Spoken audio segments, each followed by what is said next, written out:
Sveiki, mėly bičiuliai, su jums sveikinas jaunimo naujienos.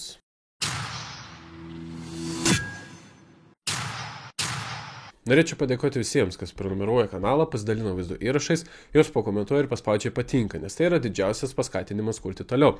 Lapkričio mėnesį pasidalinome žinia, kad partijos Nemuno aušra vadovas Remigijus Žemaitaitis teigia, kad jo partijos vadovaujamas Seimo audito komitetas aiškinsis Lietuvos nacionalinio transliuotojo finansavimo, energetikos ir gynybos įsigijimo klausimus. LRT į šį pasisakymą sureagavo, kad tokie Nemuno aušros lyderio pasisakymai apie transliuotojo auditą kelia pavojų stabiliai visuomeninio transliuotojo veiklai ir nepriklausomumui, ypač sudėtingų geopolitiniu metu.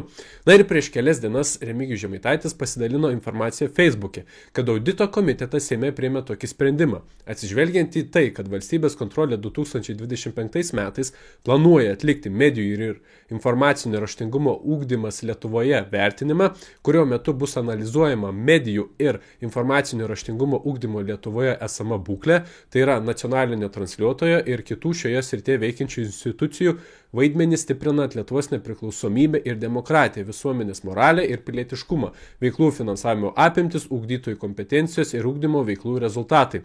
Rekomenduoti aukščiausiai audito institucijai įvertinus medijų ir informacinio raštingumo ugdymą Lietuvoje, tęsti nacionalinio transliuotojo finansavimo bei vykdomos veiklos rizikų stebėseną ir atlikti VŠ Lietuvos nacionalinis radijas ir televizija veiklos auditą.